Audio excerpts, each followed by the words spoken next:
Good afternoon, everybody. I was asked to tell you something about building archaeological research in the Netherlands, and especially in relation to hidden timber frame buildings in Amsterdam. As a building archaeologist, I'm working for the National Agency for a couple of months now, but before I used to work as a building archaeologist in the city of Amsterdam. So that's where I found a lot of these buildings, and I'd like to show you some of them. But first of all, we start with the question, what is building archaeology? Building archaeology is the discipline concerned with the material study of built heritage. So we are concerned with the question, why does a building look the way it does? Since when does it stand where it does? How is it built? What kind of materials are used building the house or the church or whatever is made you have to deal with. And to do building archaeological research in the Netherlands, we are familiar with a guideline, which I show here, the guidelines for building archaeological research, in which we have tried already more than 10 years ago, tried to set a standard approach to any historical construction. And the purpose of this guidelines is to get all the building archaeologists in the Netherlands to work in a kind of uniformed way.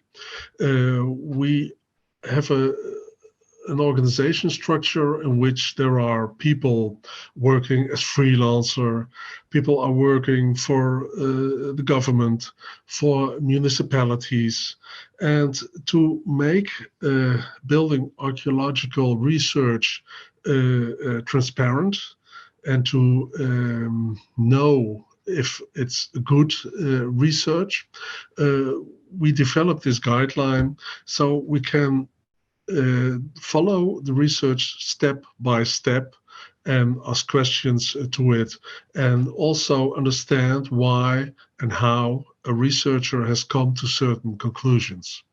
And to do this, I'll show you this scheme.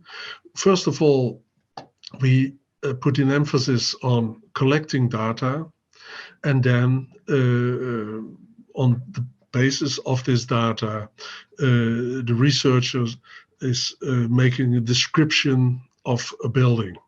And with this description of the situation of the building, but also of the history, the history of how the building was used, how it was redeveloped in the past. The second step follows, which is the interpretation. The interpretations are based on the comparison and analysis of data in the context of the research question, of course, because every research that's being carried out is done with a certain purpose. We'd like to know its building history. We'd like to know the value of the cultural historical value of a building, of a part of a building. So with these steps, we're coming to, with the data, with the interpretation, to a value assessment. And I'll show you in the next slide what it really looks like, how we use them over here. And in the end of the process stand, of course, the recommendations on how to deal with the object of study based on the cultural historical value assessment. And this assessment is something else than the building history. Of course, the building history is very interesting. And if you're working as an academic researcher, you might not be as interested in the value assessment as when you are a freelance researcher, when you're a developer. But this value assessment is the core of our research.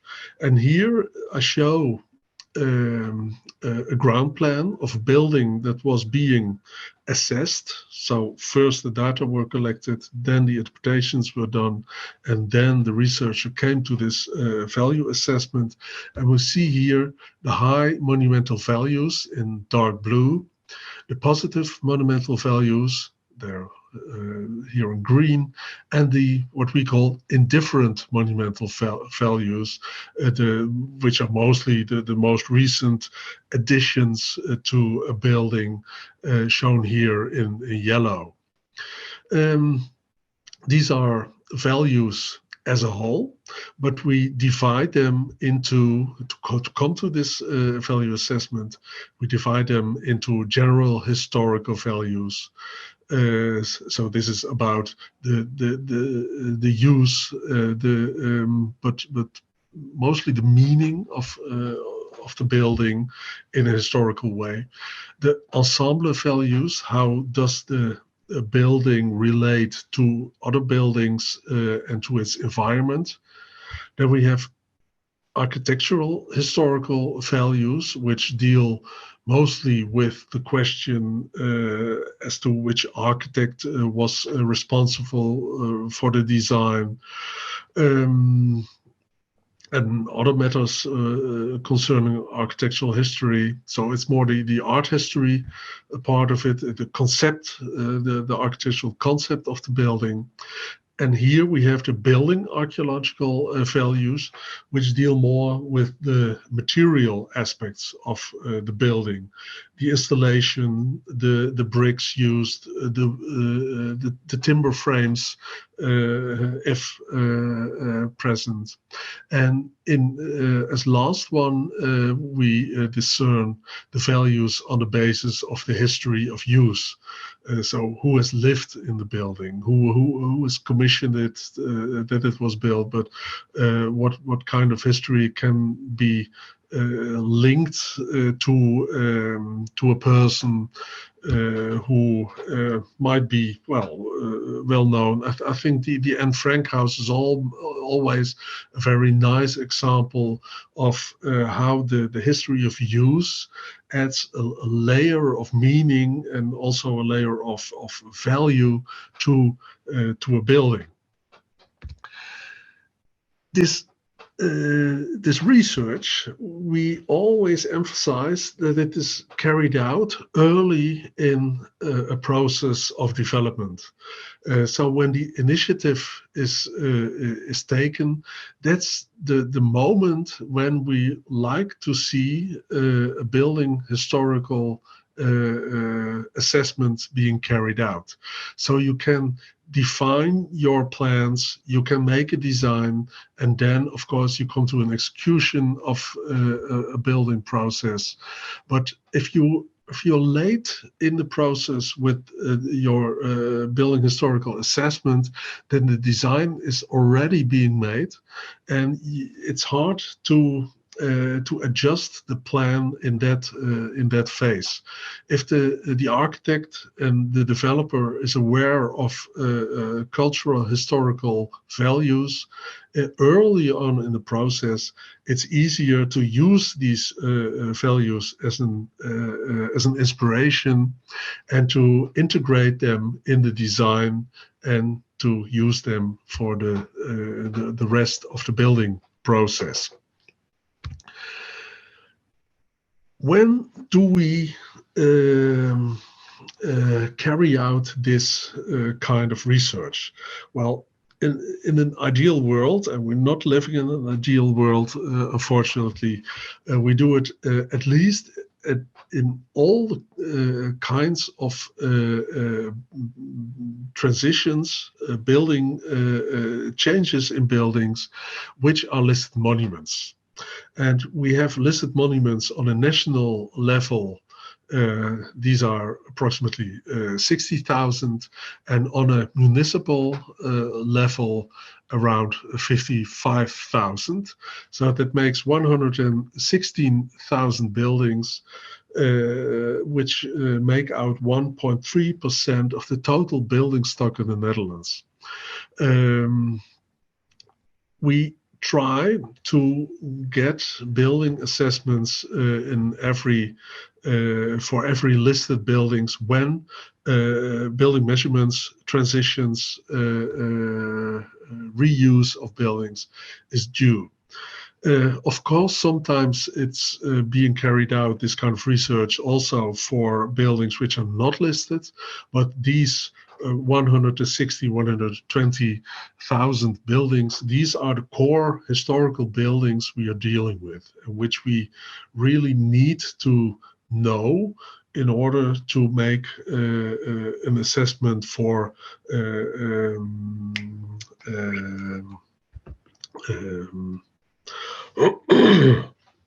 okay, again, we really need to have insight into the historical building material, into the historical values which are present to give a permit for building measurements.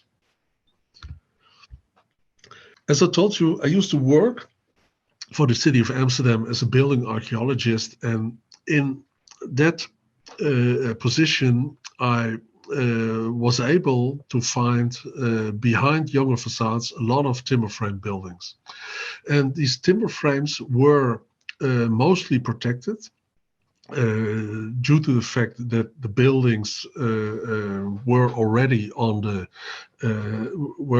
listed, but the real character of the buildings behind the facade we did not know. We have a way of protecting buildings to list them, but also by legal regulations, by zoning plans, and for zoning plans, historic cultural description and analysis is always carried out. It's a generic process for a larger area in town. There are in these zoning plans strict requirements for building heights, for roof design. There are red lines, parcel zonings, plinths, facade design. We also have the preservation of archaeological values organized in these, but still these zoning plans are not on a level of protecting the individual building. These individual buildings, and I'm showing you here a map of the medieval inner city of Amsterdam around 1850 and around 1810, and then you see a lot of erosion has taken place, but still all the red parts in the right map. These are building lots going back, parcels going back on the late medieval situation. An inventarization has been carried out from the outside to put some of these buildings standing there on the list, just to protect them. But this has been done, this inventarization, without looking behind the front door. So for a lot of building archaeologists who are working for not only the city of Amsterdam, this goes for a lot of towns in the Netherlands, it's always, again, a surprise which you might find behind a facade. We try to deepen the map with an assessment map of cultural historical values, and on this one you see the red buildings which are listed buildings or buildings about which we know, of which we are certain that are historical values behind the facade. The yellow ones are buildings in which we suspect historical values, and the blue ones, they are pretty new, and when the map was made, it was decided these buildings are not yet of cultural historical value. That's different with the old houses. The old houses about which I told you they are on the list, they're listed monuments, but we don't know what's behind them. And the facades you see here, these are all buildings which have larger or smaller parts of timber frames behind them. And you cannot see it from the outside. Looking at those houses, you might suspect a massive stone house, but what's behind it, you cannot tell. You have to go inside, and I've brought a few examples for you. This one's on the Nieuwzijds Voorburg wall. On the left, you see a facade from the 17th century. Especially this part is from the 17th century. This is changed later in the 18th or 19th. And here on the right, we see a facade which was built in the 19th century. You must imagine this is one house. So this is the front. And on the other side, on the other street, that's the back. So the house really goes from street to street. And this was known at the municipality of Amsterdam. This is a listed building. Okay, it's from the 17th century, but what was inside was unknown. And a couple of years ago, we were able to visit the house, and we found a skeleton, a timber frame, a heavy timber frame with these posts standing only 1.5 meter from another. And the tie beams on it, there were braces here between, but they have disappeared in the course of time. This was on the first floor.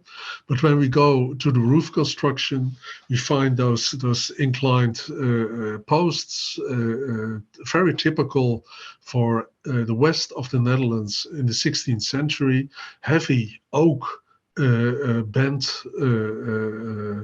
truss posts, telling us this might be a 16th century house, and indeed it was. We made a drawing of it, and we did some dendrochronological sampling, and we found out this house was built in the year 1562, and the D stands for dendrochronological dating. And this is not an exception. We have more houses of it, and of course we did some research of it. And here, this house, which is standing really well, not in line, we discovered a couple of years ago, and it appeared to be the oldest house in Amsterdam. And this was a surprise because it was not a listed building, and I will show you afterwards some photographs of it and how we came to it. But this example shows that there are really still, in a city which is pretty well researched, still possible to find houses from long ago, 1485, which were not known up till a couple of years ago. The dendrochronological dating, we started doing that in the year 2006. It's basically very simple. You need a drill, a hollow drill. You need historical wood, of which you suspect it's old, and it has some sapwood and a weighty edge. You take the drill, you drill a hole, you take the sample out. Well, there it is. This is a sample of oak. But we also can do it with pine wood, and then if the person who takes the samples does his work like he or she should, you have the core of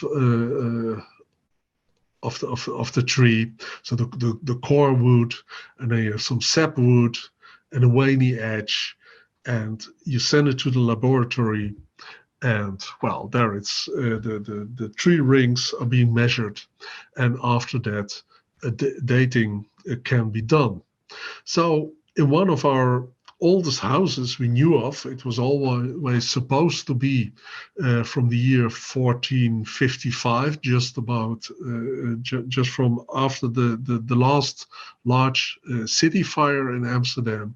Well, we did some samples there, and it appeared to be some 75 years younger than it was always supposed. This, of course, it's important knowledge for the history of your town. When did we build timber frames? When did it start? Well, it started with the settlement here in the Western Netherlands. This was the normal way of building houses.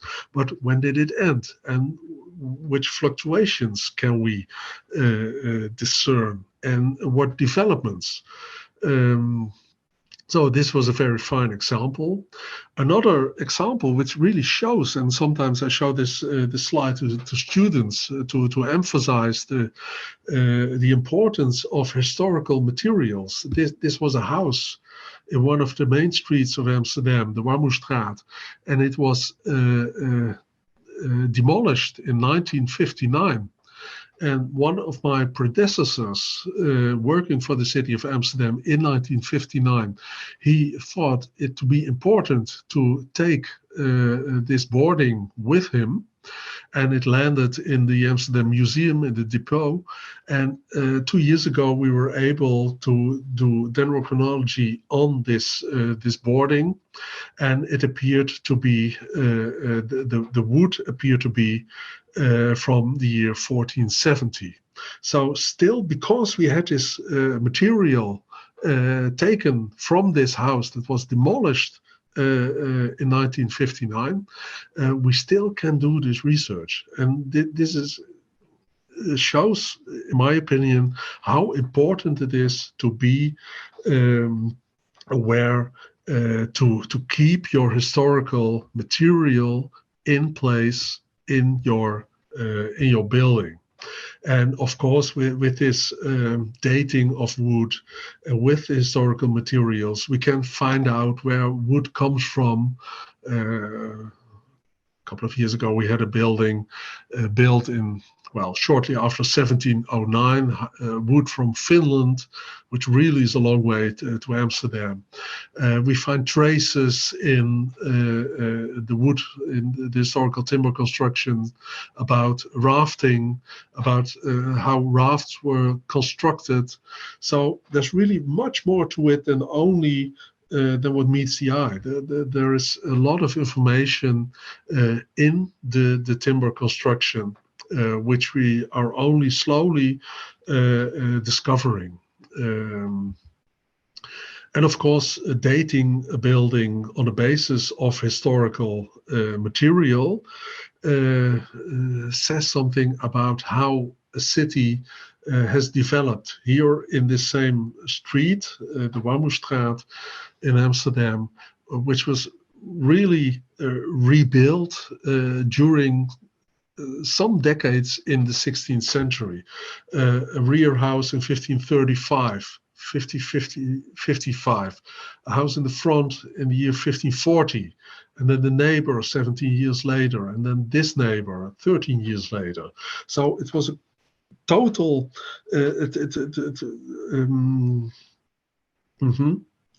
So it was a continuous rebuilding of this street in the middle and second half of the 16th century, which can only be discovered due to the historical material still inside, because you don't find this information in your archives. And the Amsterdam City Archive, but also other cities in the Netherlands, have great archives going back to the Middle Ages, but especially this information is very, very hard, if not impossible, to find in the archive.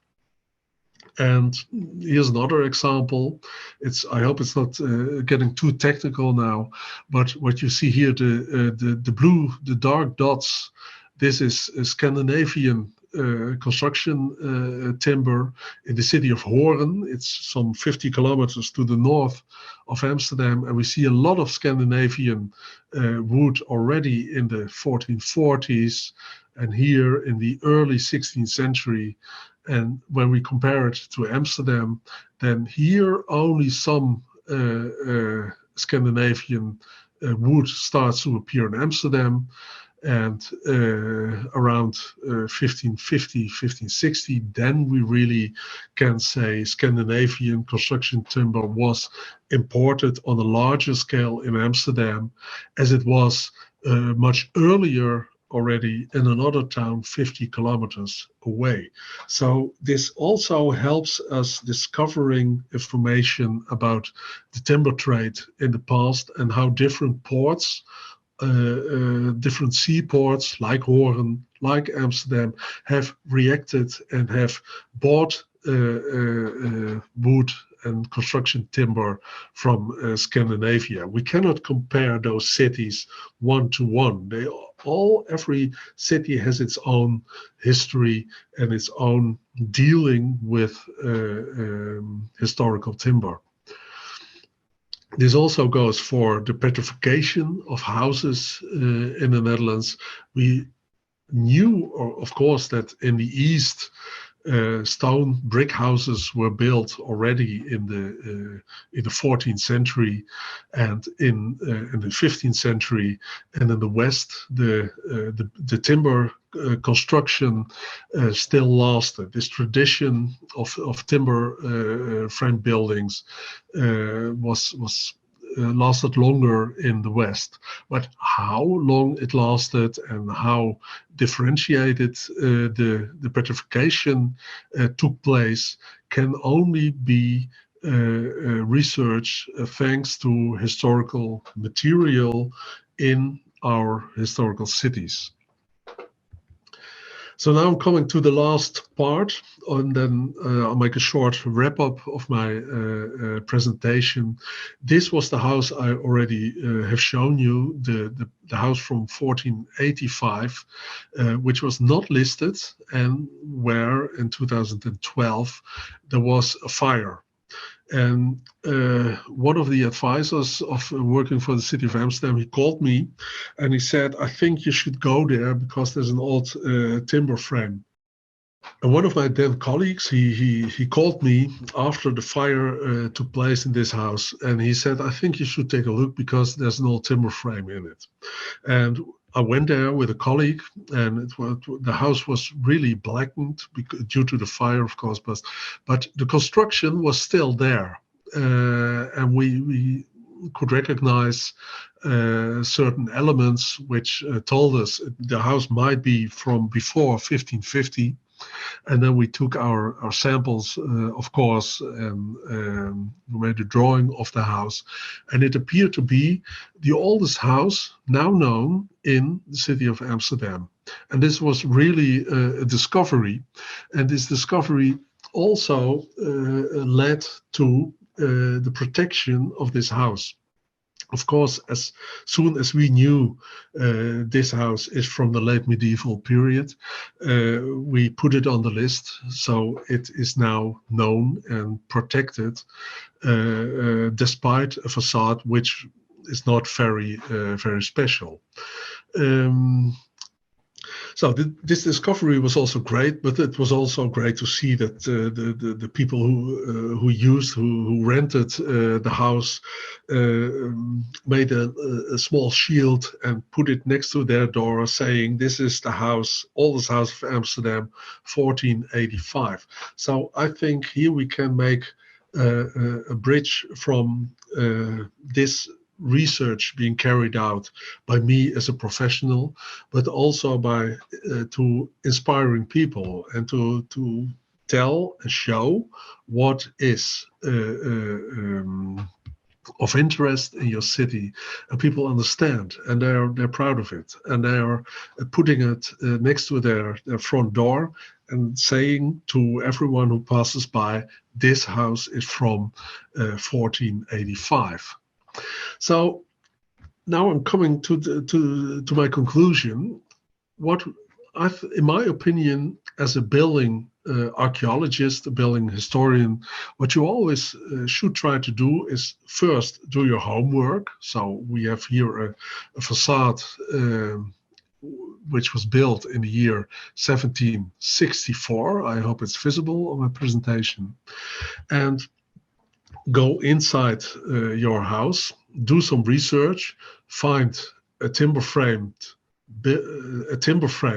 from the late 16th century, which is a discovery, of course.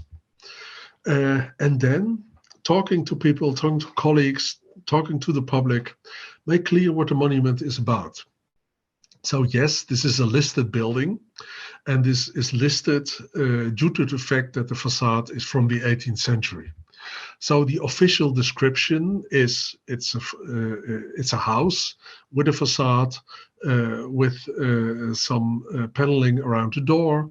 It's built in 1764, and there are a few details, and that's it. This is the official description, but this is not what the monument is about. This monument is about 18th century architecture, but it's also about 16th century building, and there are 19th century interior elements in it. So there's much more than the facade. I think that's step one, to make clear to colleagues, to the public, to everyone who might or who must be interested. Then you have to specify why this is important. And this is because this timber frame tells us something about the building technique specific for this place where the house stands in the 16th century. It also says something about architecture, about dwelling culture in the 19th century. So the material in itself is of interest for me as a professional, but I have to make a translation to show what it exactly means. And if you succeed in doing that, then you have to be aware, I think, as a building archaeologist, as a heritage professional, that appreciation of the past is not static, and that evaluation and assessment must precede the planning phase, and that it's always, I try to show you that in the beginning too, that this appreciation can change, but whatever the appreciation of the building is and what the evaluation and assessment is, it must precede the planning phase. So, well, with this short presentation, I hope to have made you something clear about practical effects of building archaeological research, mainly from my former inside work in the city of Amsterdam.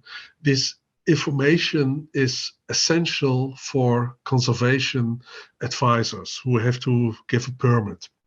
So without knowledge, you cannot do an assessment, and you cannot give a permit for future developments. The research serves also to gain more knowledge about the history.